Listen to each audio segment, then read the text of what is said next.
Welcome back to Season 3, Quick Chat in the Cadillac. My name's SG. I like to explore the simplicity of complexity. If you didn't know, this is my show where I break it down for you both real and quick. Both of them. Season 3 is now available, so you got to hit my YouTube, and on my YouTube, go to playlists, and you'll see every single episode number, title, and season organized as such. And when you see all those, you want to go through and watch them so you could get your life right. Today, I'm going out of left field, and we are going to cover a topic that I don't know if I feel like doing it. It can make me feel vulnerable, nah? You're making me feel vulnerable, nah? Today's topic is going to be about heart wounds. Heart wounds. Oh, my heart is hurt. But we need to talk about this because I said so, bitch. All right, now heart wounds, in the context that I'm talking about, heart wounds is the wounds on you that make you someone, or in your mind, make you someone who's difficult to love, or make you someone who doesn't act in love the way that they want to act in love. And when I say in love, I mean in the context of love. I don't mean like, oh, roses and petals, do they love me? They love me not in love. Heart wounds are a type of wound that are difficult to heal. And let me tell you why. Because when you have heart wounds, you should probably at some point experience another person who activates your heart and be like, whoa, thump, thump, thump, thump. But if you got wounds on your heart, it's going to be bleeding all over that other person. Right? Especially if y'all are in close proximity. And here's the thing about heart wounds. They're amplified by love. And when you're in love is when they show up the most. And when you experience love is when they begin to show themselves more and say, hey, I need healing. Are you going to put a Band-Aid on me, or are we going to actually stitch this up and fix this and let it heal and do what we need to do so that we stop bleeding on this other person in their nice white dress? And this feels difficult because remember, these were forged into your foundation at one point in time, whether it was family, friends, or another connection, or a combination of all three. Heart wounds cut deep, and that shit is tough to heal, but you got to heal them.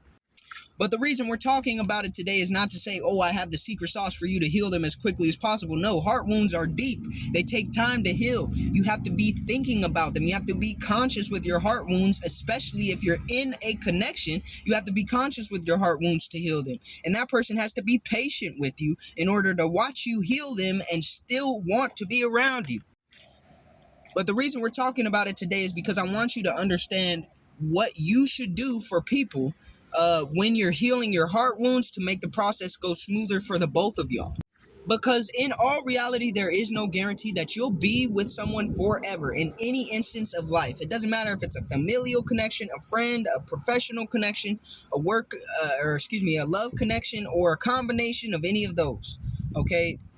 There's no guarantee that person will be. The only guarantee is actually that they probably won't be with you for the entirety of the rest of your life.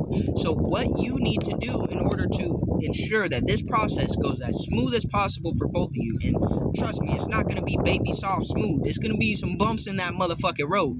But there are some steps that you could take, at least mentally, to smooth the process out a little more. And here's the thing about connections with people who you met at your lowest. They could go one of two ways. Y'all could be feeding into each other's wounds and making them deeper and carving out little wounds all around it to make them, bleed more. Or y'all could be actively healing together. Now, if you happen to find someone who teaches you how to heal and you're teaching them how to heal, oh my God, that is a connection for the history books, whether it's familial, friendship related, professionally related, or a romantic connection. That is a connection for the books. That's important. You need to appreciate that, and especially when you're in the present moment. Now, is it going to be a bumpy road? Fuck yeah, it is. But at the very least, you'll understand the importance of that connection. Even if that person ends up leaving your life at some point, you should not have bad blood between you and that person, because what they did is reflect back to you everything that you needed to heal, and you left that relationship better off, especially if you're doing the work. So you definitely need to be grateful to them for that. Now, if y'all are still together, that doesn't mean that you don't need to be grateful. That means you need to be even more fucking grateful, because while you're actively working with this person to heal heart wounds, whether it's based on family, based on friendships, based on work life, or based on romantic life, then you need to understand exactly how valuable and rare that kind of connection is. In case you didn't know how rare it is, let me explain it to you. When you have heart wounds and you get into connections that expose your heart wounds, the tendency of most people is to write write you off. The tendency of most people is to say this person is too difficult. The tendency of most people is to say there is something wrong with this person and stop there. They never finish the rest of that sentence that says, but they have time to heal, and I have patience to watch them and encourage them heal in their healing process. That is something that is so fucking rare.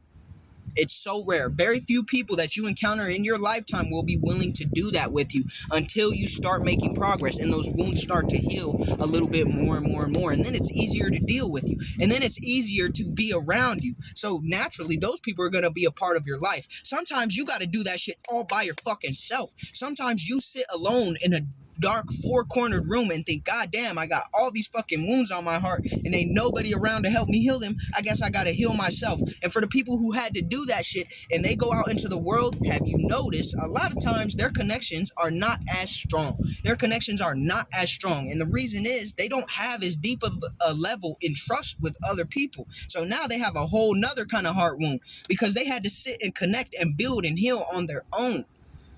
So when it comes time to trust another individual, they'll say, well, look, when I was at my lowest, I was by myself. So what the fuck is it that you got to offer me? Because I know I could go back to patching up my own shit. And that's a fallacy. That's not true. That's not so, but that's a whole brand new wound to begin. So in patching themselves up, they had some blind spots. They couldn't quite see their heart right, and they sewed some shit back up wrong, and now they got a whole new wound to deal with. Case in point of this whole message is when you encounter individuals who are willing and able to help and encourage you heal your wounds, not on their own, because it's not their responsibility at all. It's not their responsibility at all, which makes it even more beautiful that they're willing to help you. But with your initiative, with your action, with your willingness to heal yourself, this person is giving you the time, space, and grace to take action, to heal yourself. That person is an invaluable individual in your life story. That doesn't mean you need to cling on to them for dear life because they have their own life, but it does mean you need to realize exactly who the fuck that person is to you is so much more than you could ever give them credit for. And whatever way that is best to express that, I encourage you to express that. I'm not telling you that you need to always be in their life. I'm not telling you that if they don't want to be a part of your life, then you need to work harder to make them want to be a part of your life. I'm telling you that you need to appreciate everything they have done for you or had done for you or are doing for you to help you through your healing process. Now, if you come across another unhealed individual and y'all are healing each other, then you should have that effect on them, and you should expect that reciprocity from them in some form or fashion. Okay, so I'm not sitting here and saying like, oh, just be grateful, put them on a pedestal. No, I'm not entirely saying that. I'm saying you need to understand what the true nature of that connection was to progress you, was to grow you. It's like, people who love to work out, people who love to pump weights, and they get massive. They get this fucking 400-pound physique, and they feel like a fucking brick wall, and they look like one, and they move like one. But that's besides the point. Those kind of people love to work out. They love weights. They love to teach other people about weights. But if a weight room disappeared off the face of the planet Earth, I'm not sure that they would be, they'd find something to fucking do. They'd lift some tree trunks or some stones or some shit. We see it all the time. If they don't have access to weights, maybe they'll do some fucking push-ups. I don't know.